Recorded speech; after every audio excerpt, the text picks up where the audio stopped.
السلام علیکم ورحمۃ اللہ وبرکاتہ۔ تفسیر سورہ بقرہ میں آپ سب کو خوش آمدید، اہلاً و سہلاً مرحبا۔ آج کا ہمارا لیسن ہے سورہ بقرہ آیت 243 ٹو 247 تک ہمارا لیسن ہے۔ اعوذ باللہ من الشیطان الرجیم، بسم اللہ الرحمن الرحیم۔ رب اشرح لی صدری ویسر لی امری واحلل عقدۃ من لسانی یفقہوا قولی ربی زدنی علما ربی یسر ولا تعسر وتمم بالخیر وبک نستعین اللہم انفعنا بما علمتنا وعلمنا ما ينفعنا وزدنا علما اللہم علم لا ينفع من قلب لا يخشع ومن نفس لا تشبع ومن دعوت لا يستجاب لها آمین یا رب العالمین۔ بسم اللہ الرحمن الرحیم۔ أَلَمْ تَرَ إِلَى الَّذِينَ خَرَجُوا مِن دِيَارِهِمْ وَهُمْ أُلُوفٌ حَذَرَ الْمَوْتِ فَقَالَ لَهُمُ اللَّهُ مُوتُوا ثُمَّ أَحْيَاهُمْ إِنَّ اللَّهَ لَذُو فَضْلٍ عَلَى النَّاسِ وَلَكِنَّ أَكْثَرَ النَّاسِ لَا يَشْكُرُونَ۔ اے نبی، کیا آپ نے ان لوگوں کو نہیں دیکھا جو اپنے گھروں سے موت کے ڈر سے نکلے اور وہ کئی ہزار تھے؟ بس اللہ نے ان سے کہا موتو، مر جاؤ، تم سب مر جاؤ، پھر اس نے ان کو زندہ کر دیا۔ بے شک اللہ لوگوں پر بڑا فضل کرنے والا ہے، لیکن اکثر لوگ شکر نہیں ادا کرتے ہیں۔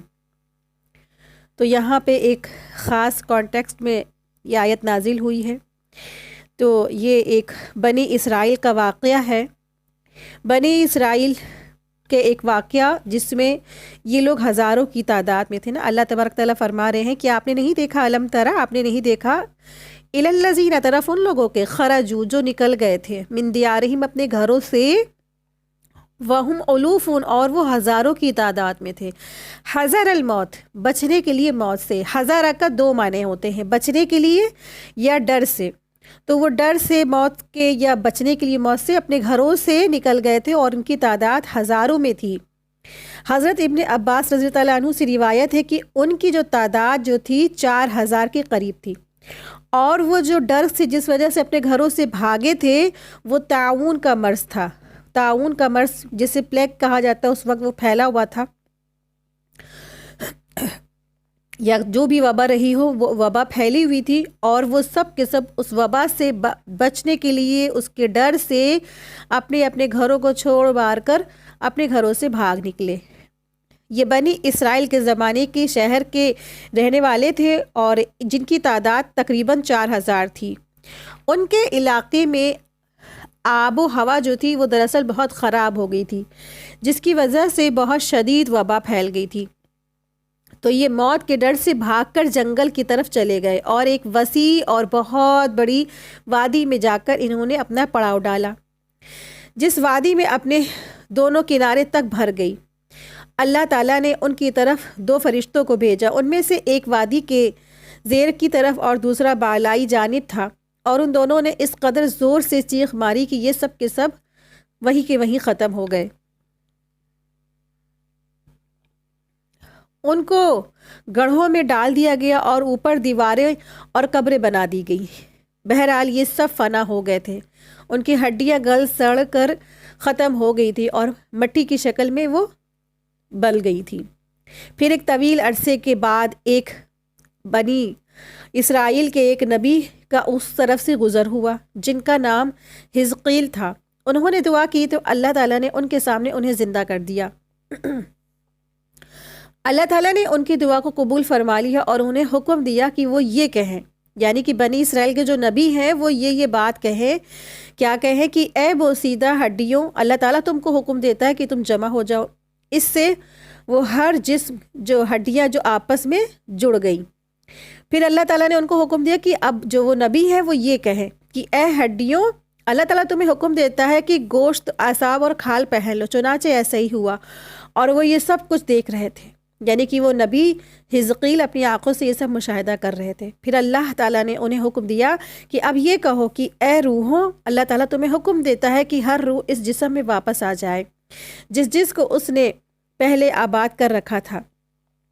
اس سے وہ سب زندہ ہو کر کھڑے ہو گئے اور وہ دیکھنے لگے۔ اللہ تعالیٰ انہیں ایک طویل مدت کے بعد ان کو زندہ کر دیا، سبحان اللہ۔ اور اب دیکھیں نبیوں کا جو دعوت و تبلیغ کا کام ہوتا ہے، وہ آنکھوں سے دیکھ کر وہ لوگوں کو بات پہنچاتے ہیں نا، کہ ہر نبی کی کیا پیغام تھا کہ آخرت پہ جو ہے ایمان لانا، ایک اللہ پر ایمان لانا اور آخرت پہ ایمان لانا۔ تو آخرت پہ ایمان کیا ہے کہ دوبارہ اٹھا کر زندہ کھڑے کر دیے جائیں گے سب کے سب، اس پر ہمارا ایمان ہے۔ ہم نے تو یہ بات، ہم جو عام انسان ہیں وہ یہ بات کیسے یقین کرتے ہیں کہ انبیاء نے ہمارے پاس یہ بات پہنچائی اور ہماری کتابوں میں یہ لکھی، لیکن جو ایک رسول ہوتے، ایک انبیاء ہوتے، تو وہ یہ بات کیسے پہنچاتے ہیں؟ ان کو اللہ تبارک تعالیٰ عین الیقین دیتا ہے، آنکھوں سے دیکھ کر ان کو مشاہدہ کیا جاتا ہے، آنکھوں دیکھی وہ ہوتی ہے ان کی بات، تاکہ ان کی تبلیغ میں بہت زبردست اثر پیدا ہو سکے۔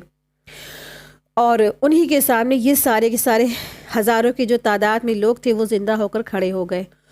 ان لوگوں نے دوبارہ زندہ کیے جانے میں جہاں یہ عبرت ہے، وہاں یہ اس بات کا قطعی دلیل بھی ہے کہ اللہ تبارک تعالیٰ اسی طرح اپنے بندوں کو دوبارہ زندہ کھڑا کر دے گا۔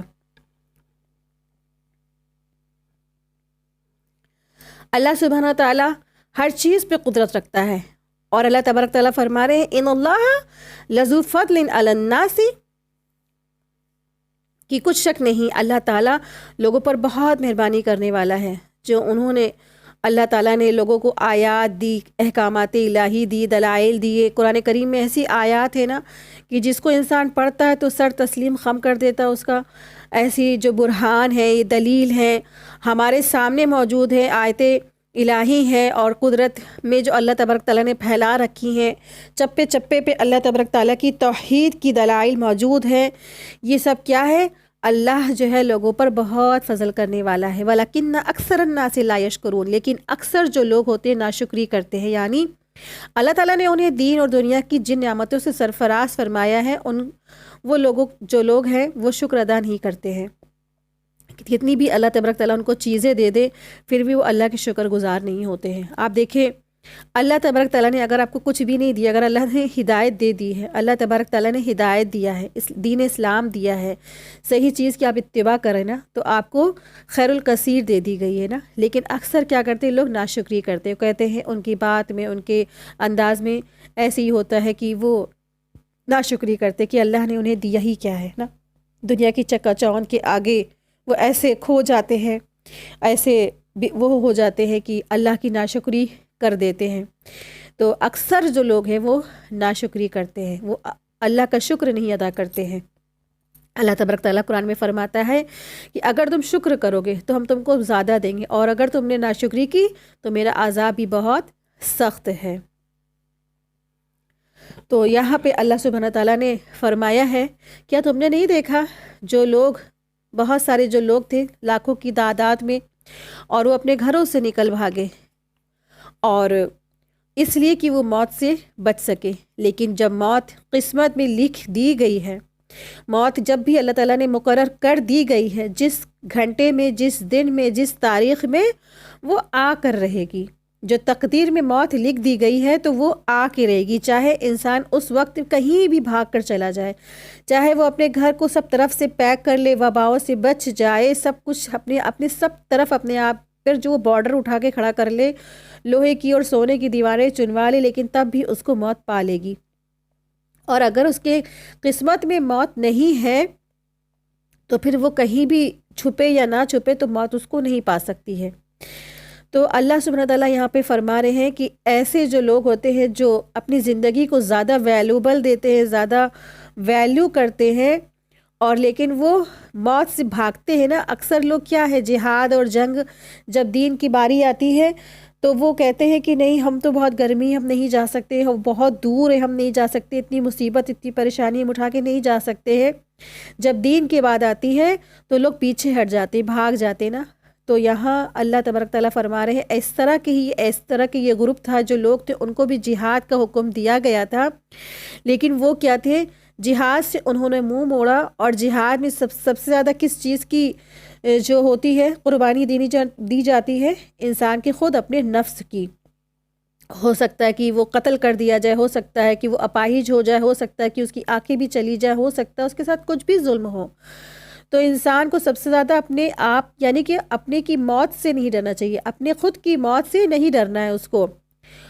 اور جب اللہ نے موت لکھی دی ہے تو وہ کہیں پہ بھی آ کر رہے گی۔ تو وہ جو لوگ تھے بھاگ کر تو گئے ایسی جگہوں پر، ایسی علاقوں میں چلے گئے کہ جہاں ان کو چاہیے تھا کہ وہ بچ جاتے، ان کے موت تو نصیب میں نہیں تھی نا، لیکن تب بھی جب موت قسمت میں اللہ نے لکھ دی وہ آ کے رہی اور ان کو پکڑ لیا موت نے۔ اللہ تبارک تعالیٰ فرما رہے کہ ایسے لوگوں کو اللہ تبارک تعالیٰ نے کہا کہ تم جو ہے فقال لهم اللہ موتوا، کہ تم کیا ہو، مر جاؤ۔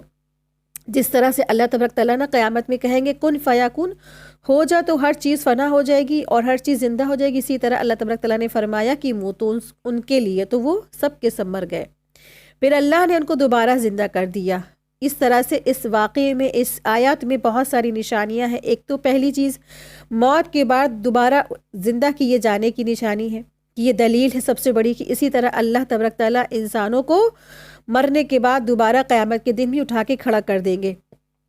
دوسری اہم چیز اس سے پتہ چلتی ہے کہ انسان کو اپنی موت کے ڈر سے نیکی سے نہیں رکنا چاہیے، نیکی کے کاموں سے نہیں رکنا چاہیے۔ تیسری اہم چیز پتہ چلتی ہے جب بھی وبائیں پھیلے تو انسان کہاں کیا کرے، اپنے ہی گھر میں رہے، اپنے ہی علاقہ ہے اسی میں رہے، کہیں بھی ادھر ادھر جان بچا کے کہیں اور بھی نہ جائے نا۔ اس سے ریلیٹڈ حدیث بھی ملتی ہے جس میں آپ صلی اللہ علیہ وسلم نے فرمایا جب کسی زمین میں وبا پھیلی ہو تو تم وہاں موجود ہو تو اس سے فرار اختیار کرتے وہاں سے نہ نکلو، اور جب کسی زمین کے بارے میں تم یہ سنو کہ وہاں وبا پھیلی ہے تو وہاں نہ جاؤ۔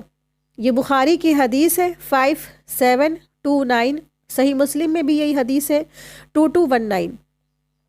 تو اس سے یہ پتہ چلتا ہے جب بھی وبائیں پھیلی ہو تو انسان کہیں نہیں جائے، اپنے ہی علاقوں میں رہے۔ جب خاص کر کے تعاون اور وبا ایسی جو بیماری پھیلی ہوتی ہے کہ جو ایٹماسفیئر میں بھی ہوتی ہے نا، یعنی کہ ایک نارمل سی ہوا میں بھی وہ وبا گھل جاتی ہے، تو اس سچویشن میں، اس کنڈیشن میں انسان کو کیا کرنا ہے، اپنے ہی گھر میں رہنا ہے، کہیں کسی دوسری سٹی کا سفر نہیں کرنا ہے، کسی دوسرے کنٹری کا بھی سفر نہیں کرنا چاہیے۔ تو اس حدیث کو سامنے رکھتے ہوئے اس سے یہ پتہ چلتا ہے کہ انسان جب ایسی وبائیں پھیلی ہو، جب کچھ ایسا بیماری پھیلی تو کہیں نہ نکلے۔ اور اللہ سبحانہ تعالیٰ اس آیت سے ایک اور بات بتانا چاہتے ہیں ہم سب کو کہ چوتھی یہ بات ہے کہ ان اللہ لذو فضل علی الناس، بے شک اللہ تعالیٰ لوگوں پر بہت فضل کرنے والا ہے۔ یعنی اللہ تبارک تعالیٰ لوگوں کو زندگی دیتا ہے، لوگوں کو موت دیتا ہے، پھر اللہ تبارک تعالیٰ لوگوں کو دوبارہ قیامت کے دن اٹھا کر کھڑا کر دے گا۔ آپ دیکھیں کہ اللہ تبارک تعالیٰ نے ہم سب کو زندہ کیا ہے، ہم سب زندہ ہیں، پھر اللہ تبارک تعالیٰ نے ہم سب کو موت بھی دی ہے۔ موت کیا ہے؟ اللہ کی ایک بہت بڑی نعمت ہے نا۔ آپ دیکھیں کہ ایک انسان جب جو ہے بوڑھا ہو جاتا ہے اور بہت بوڑھا ہو جاتا ہے تو پھر وہ کیسا ہو جاتا ہے؟ بالکل چھوٹے بچے سے کہ جیسا ہو جاتا ہے کہ اس کے پیمپر وغیرہ سب کچھ بننے لگتے ہیں نا، اور پھر کیا ہوتا ہے، پھر اس کے کھانا پینا بھی کیا لیکوڈ پی رہا ہوتا ہے، بالکل جیسے ایک چھوٹا بچہ نا لیکوڈ پیتا ہے اور بستر پہ پڑا رہتا ہے، اس کی صفائی کر دو، پھر اس کے پیمپر باندھو، پھر اس کے وقت پر اس کو اٹھا کے بچھا لو اور اس کی صفائی ستھرائی کرو، بالکل سیم ایسے ہی ایک بوڑھا شخص بھی ہو جاتا ہے۔ پھر کچھ وقت کے بعد اس کی اولادیں بھی اتنی بوڑھی ہو جاتی کہ وہ بھی اس سے قاصر ہوتی کہ اس کی خدمت کر سکے۔ آپ دیکھیں کہ 100 سال ہو جاتا ہے تو انسان کتنا معذور و لاچار ہو جاتا ہے، اور کوئی اگر 1000 برس جی لے تو کیا ہوتا ہے لوگوں کا؟ لوگ خدمت نہیں کر سکتے، لوگ عاجز ہو جاتے، لوگ پریشان ہو جاتے کہ کس طرح سے ایک جو ہے شخص کی، ایک بوڑھے انسان کی خدمت کی جائے، تو پاسبل نہیں ہوتا نا۔ لوگ ایک دوسرے کی خدمت نہیں کر سکتے ہیں، اتنی 1000 برس دینے کے بعد بھی اللہ تبارک تعالیٰ فرما رہے ہیں کہ انسان کی خدمت نہیں کر سکتا، ایک لیمٹ ہوتی ہے، ایک دوسرا انسان بھی سامنے والے کی خدمت کر سکتا ہے، ایک لیمٹ ہوتی ہے۔ تو اللہ تبارک تعالیٰ نے ایک انسان کو موت دے کر بھی یہ بہت بڑا اللہ نے فضل کیا ہے۔ موت دی اور پھر اللہ تبارک تعالیٰ دنیا میں جو ہے واپس سے قیامت آئے گی اور سب کے سب اٹھا کے کھڑا کر دیے جائیں گے۔ تو موت ایک سب سے بڑی انسانوں پر نعمت ہے، لیکن اکثریت کیا کرتی؟ ناشکری کرتی ہے نا۔ ناشکری آپ دیکھیں کس شکل میں ہوتی ہے نا، کہ ہمارا کوئی عزیز اور قریب قرابت دار جب اچانک سے دنیا سے رخصت ہو جاتا ہے، چلا جاتا ہے نا، اکثر کا کیا معاملہ رہتا ہے نا، ایسا ہوا یا ویسا ہوا، اگر تم وہاں لے جاتے تو ایسا نہیں ہوتا، مگر تم وہاں نہیں لے گئے نا اس لیے ہو گیا۔ تو یہ اگر مگر یہ جتنی بھی باتیں ہیں نا، یہ ناشکری اور شرک کی کیٹیگری میں آتی ہے۔ اللہ کی تدبیر تھی وہ پوری ہو گئی، اب انسانوں کو اس میں اگر مگر کر کے اللہ کے جو اس میں اللہ کے کام ہے نا، اس میں ہمیں اعتراضات کر کے ایسے بات نہیں کہنی چاہیے۔ آپ دیکھیں کہ اگر جس کو شفا ملنی ہوتی ہے، ایک چھوٹی سی معمولی سی میٹھی سی شہد کی گولی میں بھی اللہ تبارک تعالیٰ شفا دے دیتے ہیں، اور اگر شفا کسی کی قسمت میں نہیں ہے، وہ بڑے سے بڑے ہاسپٹل چلے جائے، دنیا کے سب سے بڑے ہاسپٹل میں بھی جا کر اس کو موت واقع ضرور ہو جائے گی، لیکن اکثر کیا کرتے ہیں لوگ؟ ناشکری کرتے ہیں۔ جب کوئی اپنا پیارا عزیز دنیا سے چلا جاتا ہے تو ناشکری کر کے اللہ کے فیصلے کے آگے لوگ بہت زیادہ باتیں کرتے ہیں۔ تو ان سب چیزوں سے بچا جائے اور اللہ کا شکر ادا کریں ہر حال میں، کیونکہ ہر انسان دنیا سے جائے گا، اور آج کوئی اگلا گیا ہے تو کل ہماری بھی باری ہے، کوئی بھی دنیا میں نہیں بیٹھنے رہنے والا، سب کے سب کو ایک دنیا سے واپس چلے جانا ہے۔ حقیقی مومن تو وہی ہے جو اللہ کا شکر گزاری کرے، اللہ کے فیصلوں کے آگے راضی رہے۔ آیت 244 وَقَاتِلُوا فِي سَبِيلِ اللَّهِ وَاعْلَمُوا أَنَّ اللَّهَ سَمِيعٌ عَلِيمٌ، اور تم اللہ کی راہ میں لڑو اور جان لو بے شک اللہ خوب سننے والا اور خوب جاننے والا ہے۔ تو یہاں پہ جنگ جہاد کی اللہ سبحانہ تعالیٰ لوگوں کو حکم دے رہے ہیں کہ اللہ تبارک تعالیٰ فرما رہے ہیں وَقَاتِلُوا، اور تم جنگ کرو فی سبیل اللہ، اللہ کے راستے میں۔ تو جنگ کس راہ میں کرنا ہے؟ اللہ کی راہ میں کرنا ہے۔ اللہ کی راہ میں جہاد کرو، جنگ کرو، اور جان لو کہ بے شک اللہ بہت سننے والا ہے، بہت جاننے والا ہے۔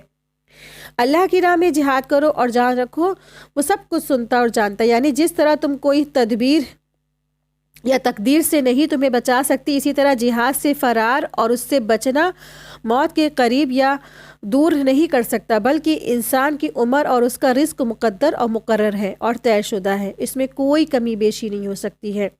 تو تم اگر موت کے ڈر سے، وباؤں کے ڈر سے اور چیزوں کے ڈر سے بھاگو گے، لیکن موت تو تمہیں آ کے رہے گی، پا کے رہے گی، تو تم کیوں نہ ایک جنگ کے جو میدان میں ہے نا اس میں فوت ہو، اللہ کی راہ میں لڑتے لڑتے فوت ہو۔ تو جب تم ایسے اللہ کی راہ میں فوت ہوگے نا تو تمہارا تو مرتبہ، تمہارے تو درجات کئی زیادہ بلند کر دیے جائیں گے۔ تو اللہ کی راہ میں جہاد کرنے کے لیے یہاں پہ اللہ تبارک تعالیٰ حکم دے رہے ہیں کہ تم اللہ کی راہ میں جہاد کرو، جنگ کرو، اور بے شک تم جان لو نا سب کچھ اللہ سبحانہ تعالیٰ سننے والا اور جاننے والا ہے۔ تمہارا ارادہ، تمہارا نیت، تمہیں کس چیز کی لالچ سے تم جہاد پہ جا رہے ہو، یہ سب کچھ اللہ جانتا ہے، سب کچھ دیکھنے والا ہے نا۔ آپ کو پتہ ہے کہ قیامت جب قائم ہوگی تو اللہ تبارک تعالیٰ 3 لوگوں کو سب سے پہلے جہنم میں رسید کر دیں گے، اور وہ 3 جو لوگ ہوں گے وہ کون ہوں گے؟ ایک عالم ہوگا، اور ایک شہید ہوگا، اور تیسرا وہ جو ہے شخص جس نے اللہ کی راہ میں مال خرچ کیا تھا۔ عالم نے علم اس لیے حاصل کیا تاکہ لوگ اس کو دنیا میں کہیں واہ واہ کتنا بڑا عالم ہے۔ شہید اس لیے شہید ہوا تھا کہ تاکہ اس کے جانے کے بعد لوگ اس کو یہ کہیں کہ واہ کتنا بڑا یہ بہادر شخص تھا۔ اور ایک سخاوت کرنے والا جو شخص تھا جو اللہ کی راہ میں مال خرچ کرتا تھا، وہ اس لیے خرچ کرتا تھا تاکہ لوگ اس کو کہیں واہ واہ کتنا بڑا سخی اور سخاوت اور دانی انسان ہے نا۔ تو ان سب کی نیتوں میں ملاوٹ آ گئی تھی، تو نیتوں میں ملاوٹ آ گئی اور اخلاص ختم ہو گیا، تو پھر کیا ہو گیا؟ سب سے پہلے جہنم میں جانے والے ہیں وہ لوگ۔ تو آپ دیکھیں کہ اللہ کی راہ میں لڑنا تو ہے، شہادت کا درجہ بھی پائے، لیکن نیت کیا ہو؟ نیت اللہ کی رضا ہو، اللہ کی دین کی بلندی ہو، کسی بھی قسم کی جو خرابی ہے یا نیت کی خرابی ہے انسان کو اس وقت نہ لائے اپنے دل میں کوئی بھی دنیاوی لالچ نہ ہو، یا نہ مال غنیمت ہو اس کی لالچ، اور نہ اس کی جو ہے نیت میں یہ کھوٹ ہو کہ ہم جو ہے ہمیں میرے بعد ہم کو دنیا والے کہیں گے واہ کیا شہید ہوئے، کتنے بہادر تھے نا۔ یہ سب کیا ہے؟ نیتوں کی خرابی کی وجہ سے انسان جہنم میں بھی جا سکتا ہے۔ تو اللہ کی راہ میں خوب خوب محنت کریں، خوب کوشش کریں، خوب جد و جہد کریں، لیکن کبھی بھی اپنے نیتوں میں خرابی نہ لائیں۔ ہمیشہ اپنی نیتوں کو چھان پھٹک کر الگ کرتے رہیں، یعنی کہ جب نیت میں کچھ بھی خرابی آ جائے فوراً اللہ کی طرف رجوع کریں اور اپنی نیتوں کو پھٹک دے، یعنی کہ جھاڑ دے۔ تو نیت کیا ہے؟ انما الاعمال بالنیات، اعمال کا دار و مدار تو کیا ہے؟ نیتوں پہ ہے۔ تو نیت انسان کی کیسی ہونی چاہیے؟ خالص اللہ کی خاطر ہونی چاہیے، دنیا سے بے لوز ہو جائے، کوئی بھی دنیا کی کسی بھی طرح کی کوئی لالچ اس کے دل میں نہ ہو، نہ ناموری، نہ مال غنیمت، نہ لوگ ہمیں کیا کہیں گے، نہ ہمیں تعریف چاہیے، نہ ہمیں لوگوں کی جو ہے واہ واہ چاہیے، کچھ بھی نہیں چاہیے، صرف اور صرف خالص اللہ کی خاطر لڑی جائے گی جنگ، اور اپنا جان مال وقت ہر چیز اللہ کی راہ میں قربان کر دے انسان۔ آیت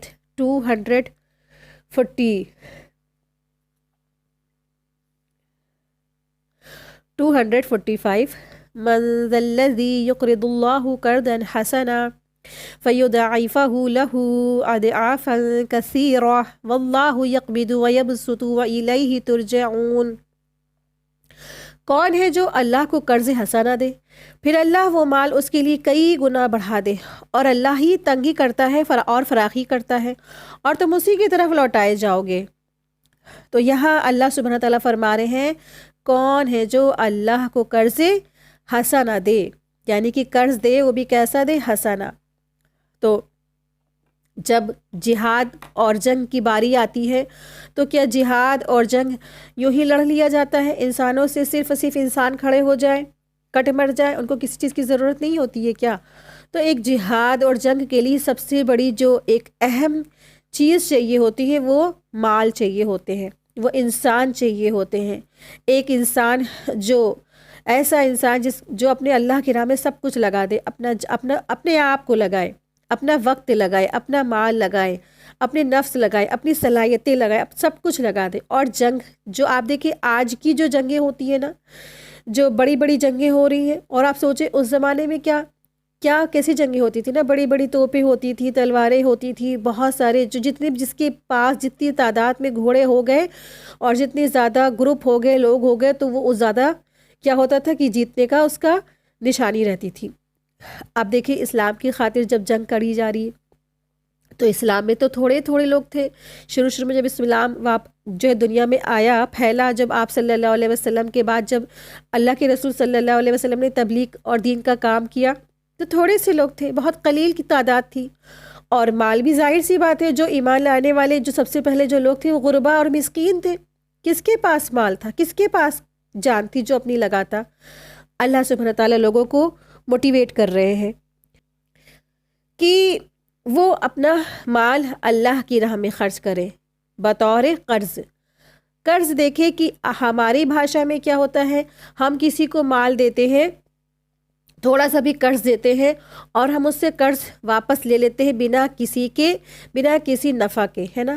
کچھ مال کسی کو دے دیا جائے بغیر کسی نفع کے، وہ اس کو واپس بھی لوٹا دے، تو ایک یہ قرض ہو گیا۔ اور یہاں اللہ تبارک تعالیٰ فرما رہے کون ہے جو اللہ کو قرض دے، یعنی کہ آج اللہ کو کون قرض ہے جو دینے والا، جو آج جو دین کی ضرورت ہے، دین جو تنگ ہو رہا ہے، دین میں ضرورت ہے، دین کے کاموں میں پیسے دینے کی ضرورت ہے، تو کون ہے جو اللہ کو قرض دے، کون ہے جو اللہ کی راہ میں خرچ کرے، کون ہے جو دین کی سربلندی کے لیے اپنا مال خرچ کرے گا؟ تو اللہ تبارک تعالیٰ فرما رہے ہیں تو قرض کون سا دے؟ جو اچھا ہو، حسنہ ہو۔ تو قرض حسنہ سے مراد کیا ہے؟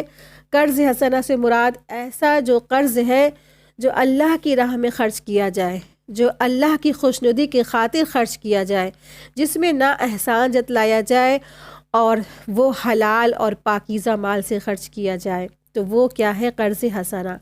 وہ جو مال ہے وہ اللہ کی راہ میں خرچ کیا جائے۔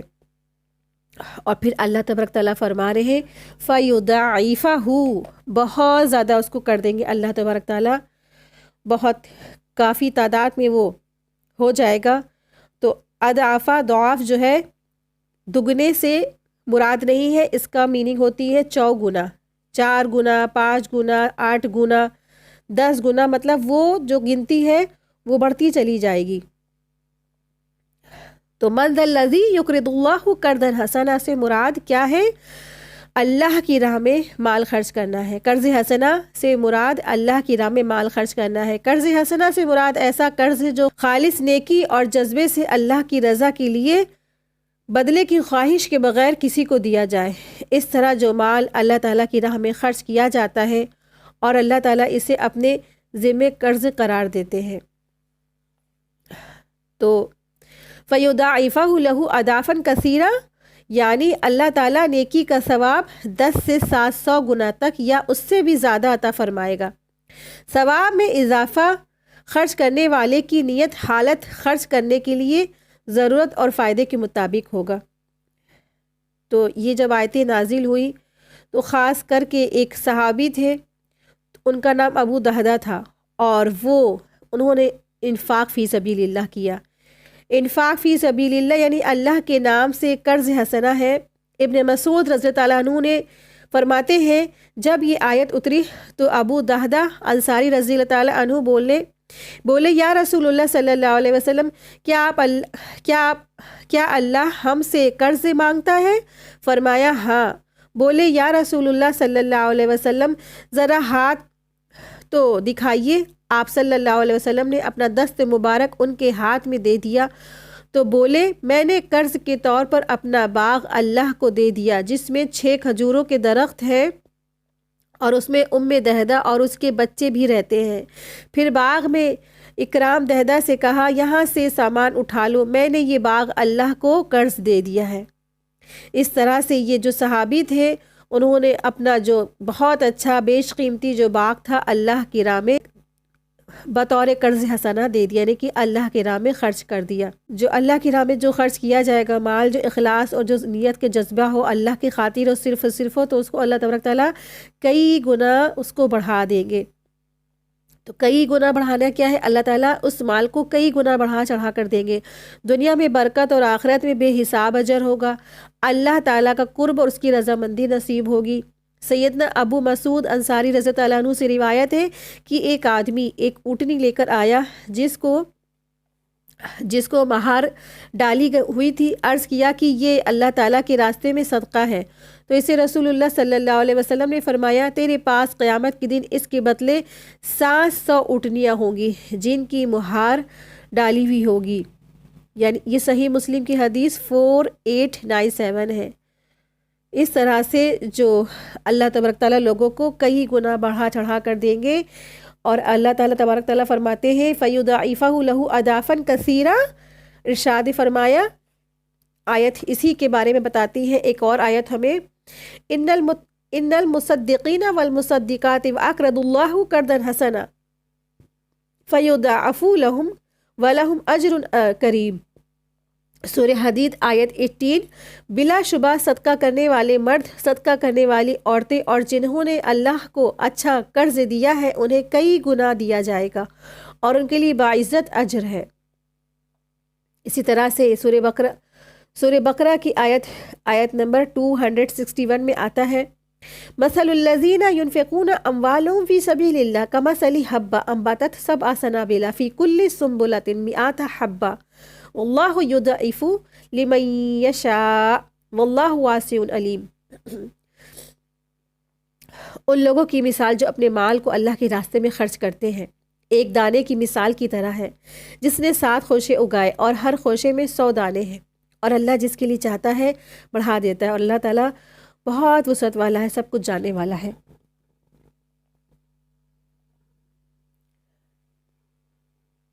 اللہ کی راہ میں مال خرچ کرنے کی بہت فضیلت ہے، بہت ساری احادیث ہیں. ابو ہریرہ رضی اللہ عنہ سے روایت ہے کہ نبی کریم صلی اللہ علیہ وسلم نے فرمایا اللہ تعالیٰ فرماتا ہے کہ اے ابن آدم تو خرچ کر تو میں تجھ کو دیے جاؤں گا. یہ صحیح بخاری کی حدیث ہے 5352. اسی طرح سے ایک اور حدیث میں آتا ہے جو اللہ کی راہ میں مال خرچ کرتے ہیں ان کے لیے کیا انعام ہے. نبی کریم صلی اللہ علیہ وسلم کا فرمان ہے کہ جو شخص صدقہ دیتا ہے پاک مال سے اور اللہ قبول نہیں کرتا مگر پاک مال کو یعنی حلال مال کو، پھر جب کوئی پاک مال سے صدقہ دیتا ہے تو رحمان اپنے داہنے ہاتھ میں اس کو لیتا ہے، اگرچہ وہ ایک کھجور بھی ہو، اور وہ رحمان کی ہتھیلی میں بڑھتی رہتی ہے یہاں تک کہ یہ پہاڑ کے برابر ہو جاتی ہے، جیسے کوئی اپنے گھوڑے کے بچھڑے کو پالتا ہے یا اونٹ کے بچے کو۔ یہ صحیح مسلم کی حدیث 2342 ہے۔ جب جو ہے بندہ اللہ کی راہ میں اللہ کو خاطر حلال مال سے جب مال خرچ کرتا ہے جس میں کسی بھی طرح کا کوئی بھی نیت ملاوٹ نہ ہو، تو اللہ تبارک تعالیٰ اپنے سیدھے ہاتھ میں لیتے ہیں، اور صدقہ کی ہوئی چیز چاہے جتنی بھی چھوٹی ہو، ایک کھجور جو ہے بہت چھوٹا صدقہ ہے، اور اللہ تبارک تعالیٰ اس کو اپنے سیدھے ہاتھ میں لیتا ہے اور اس کی ایسی پرورش کرتا ہے جیسے کوئی بچڑے کی پرورش کرتا ہے۔ آپ دیکھیں کہ بچڑے کی پرورش کیسے کی جاتی ہے نا، کتنے نان اس کے نخرے سب سہتا ہے ایک پالنے والا، تو اللہ تبارک تعالیٰ اس کو اتنا بڑا کر دے گا کہ وہ احد پہاڑ کے برابر ہو جائے گا، ہے نا۔ سبحان اللہ، اللہم ربنا جعلنا منہم۔ اللہ تبارک تعالیٰ ہم سب کے صدقات کو قبول فرمائے۔ تو اللہ تبارک تعالیٰ کی راہ میں جو خرچ کیا ہے مال ہے، اور اللہ تبارک تعالیٰ اس کے بہت زیادہ اجر دیں گے اور اس کو کئی گنا بڑھا چڑھا کے دینے والے ہیں۔ واللہ یقبض ویبسط، ارشاد فرمایا کہ اللہ تبارک تعالیٰ کیا کرتے ہیں، کمی بھی کرتے ہیں اور اس کو کشادہ بھی کرتے ہیں۔ ارشاد باری تعالیٰ ہے سورہ رعد آیت 26 میں اللہ یبسط رزق لمن یشاء ویقدر، اللہ ہی رزق کو فراخی دیتا ہے جس کے لیے چاہتا ہے اور وہ تنگ کر دیتا ہے یعنی کم کر کے دیتا ہے۔ سیدنا ابو ہریرہ رضی اللہ عنہ بیان کرتے ہیں کہ رسول اللہ صلی اللہ علیہ وسلم نے فرمایا، ہر دن جب بندہ صبح کرتے ہیں تو 2 فرشتے نازل ہوتے ہیں، ان میں سے ایک اس طرح کہتا ہے اے اللہ خرچ کرنے والے کو اور دے، اور دوسرا اس طرح کہتا ہے اے اللہ روکنے والے کو مال سے تلف کر دے، یعنی کہ اس کا مال ختم کر دے، ہے نا۔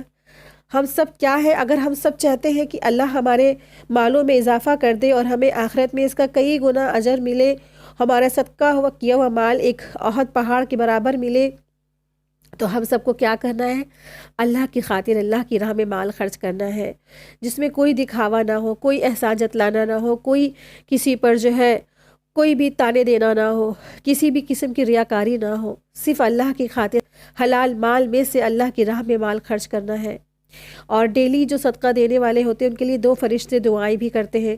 تو ایک جو ہے چھوٹا سا عمل ہے، اپنے گھر میں ایک صدقہ باکس بنائیں جس میں آپ فوراً نماز فجر کے بعد ہی اس میں آپ کیا کریں، صدقہ ڈال دیں۔ صدقہ باکس ہوگا تو ایک اچانک سے جو ایک آپ کیا مانگنے والا ہو جاتا ہے نا، کبھی انسان کے پاس ہوتے نہیں ہے، تو آپ اسی صدقے باکس سے نکال کے مانگنے والا جو آپ سے سوال کر رہا ہے اس کو آپ دے بھی سکتے۔ کافی جو ہے آپ کا وہ اس وقت کافی کوانٹٹی میں ہوگا، اس میں تعداد زیادہ ہوگی پیسوں کی، کیونکہ ایک انسان نے نا روز کا عمل بنایا ہوا تھا صدقہ باکس میں، اور اس طرح سے ہمیں فرشتوں کی دعائیں بھی ملیں گی۔ تو اور کافی اللہ کا فضل ہوگا انشاءاللہ تعالیٰ۔ تو اپنے گھروں میں ایک صدقہ باکس بنائے جس میں ڈیلی اپنے وسعت کے حساب سے جس وقت آپ کے پاس جیسی وسعت ہے آپ اس میں مال دیتے رہیں، تو فرشتوں کی دعائیں ملیں گی انشاءاللہ۔ اور جب بھی کوئی آپ کے پاس ضرورت مند آئے گا تو آپ فٹ سے اس کو نکال کے وہ پیسے دے سکتے ہیں، اور اللہ تبارک تعالیٰ اس کو ایسے دے گا جیسے کہ ایک جو گھوڑے کا جو ہے بچھڑا یا گائے کا بچھڑا ہے نا، وہ بڑھ کے کتنا بڑا ہو جاتا ہے، احد پہاڑ کے جتنا نا، اس کو اس طرح اللہ تبارک تعالیٰ آپ کو اس کا اجر دینے والا ہے انشاءاللہ تعالیٰ۔ آیت 246،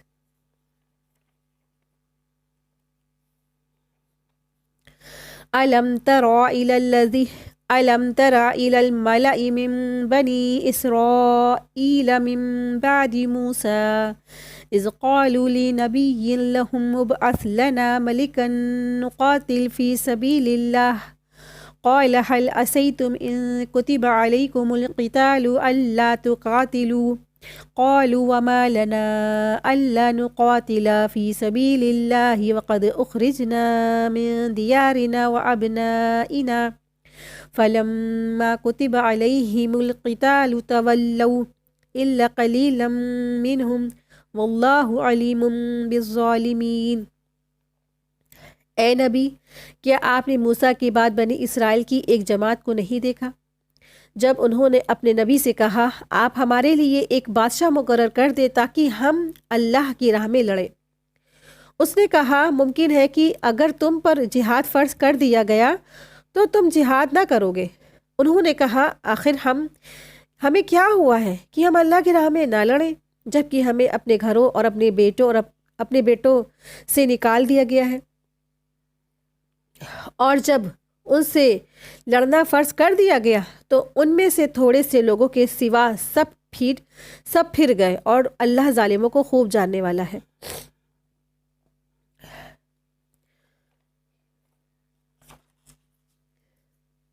یہاں ایک خاص واقعے کی طرف اشارہ ہے، یہ بھی بنی اسرائیل کا واقعہ ہے۔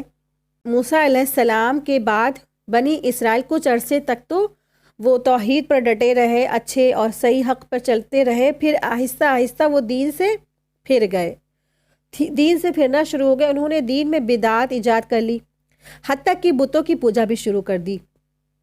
انبیاء ان کو روکتے ہیں لیکن یہ نافرمانی اور شرک سے باز نہیں آتے تھے۔ اس کے نتیجے میں اللہ تعالیٰ نے ان کے دشمنوں کو ان پر مسلط کر دیا، جنہوں نے ان کے علاقے بھی چھین لیے اور ان کی ایک بڑی تعداد کو قیدی بنا لیا۔ ان میں نبوت وغیرہ کا بھی سلسلہ بھی منقطع ہو گیا۔ بالآخر بعض لوگوں کی دعاؤں سے شمویل نبی پیدا ہوئے جنہوں نے دعوت و تبلیغ کا کام شروع کیا۔ انہوں نے پیغمبروں سے یہ مطالبہ کیا کہ ہمارے لیے ایک بادشاہ مقرر کر دیے جس کی قیادت میں ہم دشمنوں سے لڑیں گے۔ پیغمبر نے ان کے سابقہ کردار کے پیش نظر کہا کہ تم مطالبہ تو کر رہے ہو لیکن میرا اندازہ ہے کہ تم اپنی بات پر قائم نہیں رہو گے۔ اور پھر چنانچہ ایسا ہی ہوا، جیسا کہ قرآن نے بیان فرمایا ہے کہ طالوت کو ان کا بادشاہ مقرر کر دیا۔ اب طالوت اس نسل سے نہیں تھے جس سے بنی اسرائیل کے بادشاہوں کا سلسلہ چلا آ رہا تھا۔ یہ غریب اور عام فوجی تھے جس پر انہوں نے اعتراضات کیے۔ پیغمبر نے کہا کہ یہ میرا انتخاب نہیں ہے، یہ اللہ نے انہیں مقرر کیا ہے۔ پھر قیادت یا سیادت کے لیے مال و دولت سے زیادہ عقل اور علم کی اور جسمانی قوت کی ضرورت ہوتی ہے، اور طالوت اس اعتبار سے تم سب سے ممتاز ہے، اس لیے اللہ تعالیٰ نے انہیں اس منصب کے لیے چن لیا ہے۔ اس پر انہوں نے مزید کسی نشانی کا مطالبہ کیا تاکہ وہ پوری طرح مطمئن ہو جائے۔ تو نبی نے تابوت کے آ جانے کی نشانی بتائی کہ وہ تابوت جو دشمن تم سے چھین کر لے گئے تھے، یعنی کہ تابوت سکینہ کی یہاں بات ہو رہی ہے۔ تابوت سکینہ وہ تابوت تھا جس میں کہا جاتا ہے کہ اس میں موسیٰ علیہ السلام کا عصا اور تورات کی کچھ تختیاں اور من و سلوہ وغیرہ تھا، اور یہ جب ان کے جو دشمن تھے ان سے جنگیں ہوئی تو ان کے ہی دشمن ان کا وہ جو تابوت سکینہ تھا وہ چھین کر لے گئے تھے۔ لیکن نبی جو آئے تھے اور جو یہ کہہ رہے تھے کہ جو ہے جس کو مطلب طالوت کو جو چنا گیا ہے اس کی نشانی کیا ہے کہ وہ صحیح بات کی وہ جو ہے اچھے سے جس منصب پہ اس کو چنا گیا وہ پورا کر لے گا، تو انہوں نے بطور نشانی بتائی کہ وہ جو تابوت کے آ جانے کی نشانی بتائی، وہ تابوت جو دشمن تم سے چھین کر لے گیا تھا، جس کے ہوتے ہوئے تمہیں دشمن کے مقابلے کے وقت سکون اور اطمینان حاصل رہتا تھا، یعنی کہ دشمنوں سے جنگ کرتے تھے تو وہ تابوت اپنے سامنے رکھے رہتے تھے اور جنگ جیت بھی جاتے تھے، اور اس تابوت کے رکھے رہنے سے ان کو سکون اور اطمینان حاصل رہتا تھا، اور جس میں موسیٰ علیہ السلام اور ہارون علیہ السلام کی کچھ سامان بھی تھا نا، بتایا آپ لوگوں کو کہ اس میں عصا تھا یا دبیدہ تھا اور کچھ نشانی تھی، اور اس میں تابوت سکینہ میں تورات کی کچھ تختیاں وغیرہ بھی تھی۔ تو چنانچہ اس تابوت کے آ جانے سے بنی اسرائیل کے حوصلے کی بلندی بھی ہوئی اور وہ لڑنے کے لیے تیار ہو گئے اور طالوت کی سپہ سالاری کو قبول کر لیا۔ جب طالوت ماں اپنی افواج یعنی فوج کے روانہ ہوئے تو راستے میں ایک دریا آتا تھا۔ طالوت نے حکم دیا کہ اب اللہ تعالیٰ کی طرف سے تمہاری آزمائش ہے، لہٰذا کوئی بھی اس دریا میں سے پانی نہ پیے، اگر کوئی پینا ہی چاہتا ہے تو ایک چلو سے زیادہ پانی نہ پیے۔ لیکن بنی اسرائیل کے اکثر لوگ نافرمان تھے اور خوب سیراب ہو کر پانی پی لیا۔ پانی زیادہ پی لینے کی وجہ سے وہ لڑنے کے قابل ہی نہیں رہے اور ان کی اکثریت نے لڑنے سے انکار کر دیا۔ بہت تھوڑے سے لوگ تھے جو اللہ کے بھروسے پر جنگ کی، انہوں نے جنگ کی اور اللہ نے انہیں فتح بھی عطا فرمائی۔ اسی لیے آگے اللہ تبارک تعالیٰ فرماتے ہیں کہ کس طرح اللہ تعالیٰ نے ایک چھوٹی سی جماعت کو ایک بڑی سی جماعت میں جو فتح عطا فرمائی۔ تو یہ 3 آیت کا جو تھا وہ پس منظر آپ کے سامنے رکھا ہے۔ آیت 247 تھی، 248 ہے اور 249، ان تینوں آیت کا پس منظر یہ واقعہ ہے جو شارٹ میں آپ لوگوں کے سامنے رکھا، اور اس میں جو تفسیر ہے اس میں کافی بڑی کافی ڈیٹیل ہے۔ بہرحال تو یہ ایک پس منظر چھوٹا سا رکھ دیا تاکہ آپ لوگوں کو یہ آیتیں سمجھنے میں آسان ہو جائے۔ تو جیسے یہاں پہ کہا جا رہا ہے کہ الم تری الی الملائی، کیا تم نے نہیں دیکھا طرف سرداروں کے؟ ملائی، ملا کیا ہے؟ یعنی پر کرنا، اس کی میننگ ہوتی ہے پر کر دینا یا بھرنا ہے۔ قوم کے سردار بھی اپنی ہیبت اور رعب سے آنکھیں بھر دیتے ہیں، اس لیے ان کو ملعون کہا جاتا ہے۔ علم ترا سے ابتدا کر کے موسیٰ علیہ السلام کے بعد بنی اسرائیل کا ایک عجیب قصہ بھی ذکر کیا گیا ہے، جس کو ابھی آپ لوگوں کے سامنے بھی شیئر کیا ہے۔ تو ایسے جو سردار تھے تو انہوں نے کہا، جو قوم کے سردار تھے اور بنی اسرائیل میں سے من بعد موسیٰ کے جو بعد تھے، اس جب قالو کہا انہوں نے لنبی اپنے نبی کے لیے، لہم ابعث لنا ملکا نقاتل فی سبیل اللہ، کی آپ جو ہے نا ہمارے لیے ایک سردار، ایک بادشاہ ایسا مقرر کر دیجئے، اور پھر ہم کیا کریں گے؟ ہم اللہ کی راہ میں لڑائی کریں گے۔ قال هل عصیتم، اس نے کہا کہ ممکن ہے کہ اگر تم جہاد پر تمہیں فرض ہو جانے کے بعد تم اس سے منہ موڑ جاؤ، یعنی کہ نبی نے کہا قال هل عصیتم ان کتب علیکم القتال اللہ تقاتلوا، کہ اس نے کہا کہ ممکن ہے کہ اگر تم پر جہاد فرض کر دیا گیا تو تم جہاد نہ کرو، تو پھر کیا کرو گے؟ تو تم جہاد نہ کرو، یعنی کہ جب جہاد فرض ہو جاتا ہے نا، پہلے تو لوگ مانگ کرتے ہیں، ڈیمانڈ کرتے ہیں کہ جہاد ہم پر فرض کر دیجئے، جہاد ہمیں کرنا ہے، جنگ کرنا ہے، اور پھر جب کیا ہوتا ہے جہاد کا فرض حکم آتا ہے تو پھر کیا کرتے ہیں لوگ؟ جہاد سے پیچھے بھاگ جاتے ہیں، پیٹ پھیر لیتے ہیں۔ تو انہوں نے کہا قالوا وما لنا الا نقاتل، کہ ایسا کیسے ہو سکتا ہے؟ وہ کہنے لگے کہ ہم اللہ کی راہ میں کیوں نہیں لڑیں گے جبکہ ہم وطن سے اور بال بچوں سے جدا کر دیے گئے، یعنی ہمارے وطن ہم سے چھین لیا گیا، ہم سے قبضہ کر لیا گیا، اور ہمارے بچوں کو غلام بنا لیا گیا۔ تو اللہ تعالیٰ نے فرمایا فَلَمَّا كُتِبَ عَلَيْهِمُ الْقِتَالُ تَوَلَّوْا إِلَّا قَلِيلًا مِّنْهُمْ وَاللَّهُ عَلِيمٌ بِالظَّالِمِينَ، لیکن جب ان کو جہاد کا حکم دیا گیا تو چند اشخاص کے سوا سب کے سب پھر گئے، اور اللہ ظالموں سے خوب واقف ہے۔ تو یہی ہوتا ہے اکثریت۔ اور اسی طرح سے آپ کو پتہ ہے جب ہجرتیں ہوئی، آپ صلی اللہ علیہ وسلم ہجرت کر کے گئے، صحابہ ہجرت کر کے گئے، جب مکہ میں تھے کچھ صحابہ جو تھے کہتے تھے ہمیں جہاد کا حکم دیجیے، ہم ابھی ان کو مار کے کاٹ کے ختم کر دیں، اور جب مدینہ میں جب صحابہ ہجرت کر کے چلے گئے اور جب جہاد کا حکم آ گیا تو کیا تھا؟ پھر کچھ جو صحابہ تھے ان کو تھوڑا سا اعتراضات ہوا کہ اب تو ہمارے دن اچھے بھلے ہو گئے، سکون کے ہو گئے، اور ہم سے کہا جا جہاد کرو، جنگ کرو، تو لوگوں کا اعتراضات ہوا۔ اسی طرح سے یہاں پر بھی ہے۔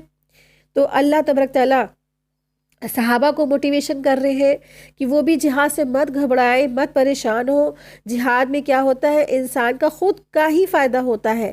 اگر آپ جنگ کے میدان میں مار بھی دیے گئے تو آپ شہید ہوں گے، بہت بڑا مرتبہ، بہت سارے درجات بلندی ہوگی، اور اگر آپ جیت گئے نا تو آپ کا جو ملک ہے، جو عمالقہ نے آپ سے لے رکھا ہے، بنی اسرائیل کا جو ملک تھا نا، جو بہت زیادہ بہترین جو ان کی سرزمین تھی، ان سے چھین لی گئی تھی، اور جو ہے اس پر ان کو واپس لینے کے لیے انہوں نے کیا کہا کہ ہمیں جنگ کرنا ہے۔ جب ان کے نبی نے حکم دیا کہ آپ جنگ کریے تو پھر انہوں نے کیا کیا کہ بس تھوڑے سے لوگ تھے جنہوں نے جنگ کیا، ہے نا۔ لاسٹ میں کیا ہوا کہ انہوں نے اتنا زیادہ پانی پی لیا کہ وہ نہر ان کی آزمائش کے لیے تھی، پھر وہ لوگ کوئی بھی جنگ کے لیے آگے نہیں گئے سوائے چند لوگوں کے جو خالص لوگ تھے، مخلص تھے۔ اللہ تبارک تعالیٰ ہر دور میں، ہر زمانے میں لوگوں کو چھانٹ پھٹک کر الگ کر دیتا ہے۔ آپ دیکھیں کہ مثال ہے نا، یا پھر چھوٹی سی مثال ہے، کوئی بھی ایک کام شروع ہوتا ہے، دین کا کام ہوتا ہے، ہجوم تو ہزاروں کا ہوتا ہے لیکن سر انجام تک پہنچتے ہیں وہ تھوڑے اور قلیل ہوتے ہیں۔ اسی طرح سے یہ جو کورس آپ کا شروع ہوا تھا نا، اس میں ہجوم تو کافی لوگوں کا تھا. فارم آج بھی میرے پاس اویلیبل ہے، کتنے سارے لوگوں نے فارم بھرے تھے اس کے. لیکن آج دیکھیں چند اشخاص، تھوڑے سے لوگ ہیں نا، کہ اللہ تبارک تعالیٰ وہ جو تھوڑے سے ہوتے ہیں نا وہ خالص ہوتے ہیں، وہ مخلص ہوتے ہیں اللہ کے لیے. تو اللہ تبارک تعالیٰ ان کو ثابت قدم بھی رکھتا ہے، اور اللہ سے دعا بھی کرتے رہنا چاہیے کہ اللہ تعالیٰ یا مقلب القلوب ثبت قلبی علی دینک. کہ جوش اور جذبات میں آ کے لوگ ڈیمانڈ تو بہت بڑے بڑے کرتے ہیں، ہاں یہ کریے، جہاد کیجئے، جنگ کیجئے، اور ہم کریں گے، ہم جمے رہیں گے، ڈٹے رہیں گے. پھر کیا ہوتا ہے، جب وہ کام ہوتا ہے، وہ شروع ہوتی ہے جنگ یا جہاد، کوئی بھی کام، دین کا کام، تو پھر کیا ہوتے ہیں، لوگ پیٹ پھیر لیتے ہیں، پیٹ پھیر کر بھاگ جاتے ہیں نا، کیونکہ ان پر مشقت ہوتی ہے، مصیبتیں آتی ہیں، پریشانیاں آتی ہیں. تو اسی طرح سے کوئی بھی کورس آپ لے لیے، کوئی بھی کورس کیا آپ کرنے کے لیے کیا انسان کا اپنا ذہن نہیں خرچ ہوتا ہے، دماغ نہیں خرچ ہوتا ہے، ذہن، وقت، اپنی طبیعت، جیسی بھی طبیعت خراب ہے، اچھی ہے، بری ہے، اپنا ٹائم نکالنا، اس کو کچھ چیزوں کی قربانی بھی دینی ہے، اس کو اس وقت یہ آفر کیا جاتا ہے کہ آئے اس وقت چلے، ہم گھومنے چلتے ہیں، پھرنے چلتے ہیں، فلاں فلاں کیا چلے، فلاں فلاں کیا، سب چیز کو وہ ٹھکرا کے اللہ کی راہ میں کھڑا ہو جاتا ہے، اٹھ کے ڈٹ کے، ہے نا. تو یہ سب کیا ہے، قربانی ہے. جب قربانی کریں گے تو پھر وہ سب قربان کرنے والے، اللہ کی راہ میں جہاد کرنے والے، اور اپنے لیے اللہ کے لیے صرف اپنے آپ کو خالص کرنے والے وہ جو لوگ ہوتے ہیں نا، وہ بہت تھوڑے سے ہوتے ہیں، بہت قلیل ہوتے ہیں. تو پھر اللہ تبارک تعالیٰ نے بتا دیا. اس میں بہت ساری ہم سب کے لیے عبرتیں ہیں، نصیحت ہے. غور کریں، تدبر کریں کہ ہمارے لیے اس میں کیا نصیحت ہے. آیت 247. وقال لهم نبيهم إن الله قد بعث لكم طالوت ملكا قالوا أن يكون له الملك علينا ونحن أحق بالملك منه ولم يؤت سعة من المال قال إن الله اصطفاه عليكم وزاده بسطة في العلم والجسم والله يؤتي ملكه من يشاء والله واسع عليم. اور ان کے نبی نے ان سے کہا، بے شک اللہ تمہارے لیے طالوت کو بادشاہ مقرر کیا ہے. اللہ تعالیٰ نے تمہارے لیے طالوت کو بادشاہ مقرر کیا ہے. انہوں نے کہا، ہم پر اس کی بادشاہت کیسے ہو سکتی ہے جبکہ ہم بادشاہی کے اس سے زیادہ حقدار ہیں اور اس سے مال کی وسعت نہیں ملی ہے. اس نے کہا، بے شک اللہ تعالیٰ نے اسے تم پر چن لیا ہے اور اسے علم اور جسم دونوں میں زیادہ کشادگی دی ہے، اور اللہ تعالیٰ جس کو چاہتا ہے اپنی ملک عطا کرتا ہے، اور اللہ تعالیٰ بڑا وسعت والا اور خوب جاننے والا ہے.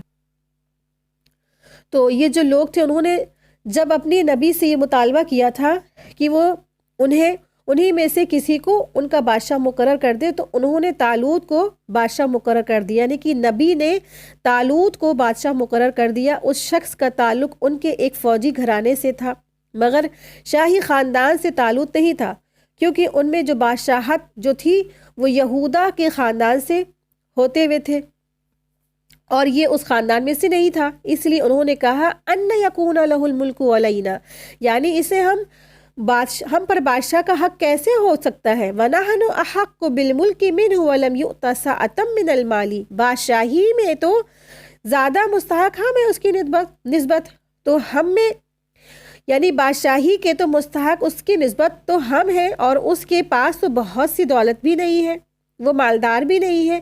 یعنی اسے ہم پر بادشاہی کا حق کیسے ہو گیا. اور پھر تو کیا ہے، وہ تو بہت غریب اور بہت مسکین ہے، اس کے پاس تو بادشاہی کرنے کے لیے مال بھی نہیں ہے. اور بعض لوگ کہتے ہیں کہ یہ رنگریز یعنی کہ جو کپڑا رنگنے والے ہوتے ہیں نا، وہ تھے. اپنے نبی پر یہ اعتراضات ان کی ہٹ دھرمی کا مظاہرہ تھا. یعنی بنی اسرائیل نے اس طرح سے اپنے نبی کی بات پہ اعتراضات جب کیا تو اس سے پتہ چلتا ہے کہ بہت ہٹ دھرم لوگ تھے. حالانکہ انہیں تو یہی چاہیے تھا کہ جیسی نبی نے بتایا کہ ہاں تمہارا تو جو بادشاہ طالوت ہے نا، بس اس کی وہ کیا کرے، اتباع کرے، پیروی کرتے، اطاعت کرتے، اس کو بجا لاتے. نبی نے ان کے اس اعتراض کا جواب دیتے ہوئے فرمایا، ان اللہ اصطفاہ علیکم، اللہ نے اس کو تم پر فضیلت دی ہے اور بادشاہی کے لیے منتخب فرمایا ہے. یعنی تم میں سے اللہ تعالیٰ نے اسے منتخب فرمایا ہے، اور تمہاری نسبت اللہ تعالیٰ اس کے بارے میں زیادہ بہتر جانتا ہے. اور پھر اس میں نے اپنی طرف سے متعین نہیں کیا، یعنی کہ طالوت کو میں نے اپنی طرف سے متعین نہیں کیا، بلکہ تمہارے مطالبے کرنے پر اللہ تعالیٰ نے مجھے حکم دیا ہے کہ میں اسے بادشاہ مقرر کر دوں. وزادہ بسطۃ فی العلم والجسم، اور اس نے اسے علم بھی بہت سا بخشا ہے، اور جسم میں اور قوت اور طاقت کے ساتھ ساتھ اس کو بہت زیادہ علم اور عقل بھی دی ہے، اور خوبصورت شکل بھی والا بھی ہے، اور جنگ کو تم سے زیادہ بہتر جانتا ہے، اور اس میں تمہاری نسبت قوت صبر زیادہ مظاہرہ کرنے والا ہے، الغرض علم اور قدرت اور قامت میں تمہاری نسبت زیادہ مکمل بھی ہے۔ یہ اس سے معلوم ہوتا ہے کہ بادشاہ ایسا ہونا چاہیے جو صاحب علم اور صاحب حسن اور جمال اور جسمانی طور پر بھی بہت طاقت اور قوت کا مالک ہو۔ پھر فرمایا واللہ یؤتی ملکہ من یشاء، اور اللہ کو اختیار ہے جسے چاہیے بادشاہی کے لیے بخشے، وہ حاکم ہے، جو چاہے کرے، وہ جو چاہے کرے، اس سے پوچھا نہیں جائے گا اور نہ ہی پوچھا جا سکتا، جبکہ انسانوں کو جواب دہی کرنا پڑے گی، لہٰذا اس نے اپنے علم اور حکمت اپنی مخلوق پر رحمت اور شفقت کے پیش نظر اسے بادشاہی عطا کی ہے، اس لیے فرمایا واللہ واسع علیم، اور اللہ تعالیٰ بڑی وسعت والا اور خوب جاننے والا ہے۔ تو اس طرح سے جو بنی اسرائیل تھے ان کا یہ جواب تھا، اور ان کے نبی کا یہ جواب تھا، یعنی کہ ان کے سوال پہ جب ان کے نبی نے طالوت کو بادشاہ مقرر کر دیا تو بنی اسرائیل کو اعتراضات ہوئے، تو پھر ان کے جو اس وقت جو نبی تھے انہوں نے ان کی باتوں کا پھر جواب اس طرح سے دیا۔ لیکن بنی اسرائیل کیا تھے؟ ایک سرکش قوم تھی نا، ڈرپھوک قسم کی، جنگ جدال سے بھاگنے والے تھے، لیکن اس میں بھی کیا تھے؟ اچھے لوگ تھے اور نیک سیرت لوگ تھے، وہ جدال وغیرہ سے نہیں ڈرتے تھے۔ انشاءاللہ تعالیٰ آگے کی آیتوں میں اس کا پس منظر ہم لوگ اور آیتوں کو ڈیٹیل سے پڑھیں گے اگلے لیسن میں انشاءاللہ تعالیٰ۔ آج کے لیے اتنا ہی ہے۔ سبحانک اللہم و بحمدک اشہد ان لا الہ الا انت استغفرک و اتوب الیک، وآخر دعوانا الحمد للہ رب العالمین۔ ربنا تقبل منا انک انت السمیع العلیم وتب علینا انک انت التواب الرحیم۔ السلام علیکم ورحمۃ اللہ وبرکاتہ۔ جزاک اللہ خیرا کثیرا۔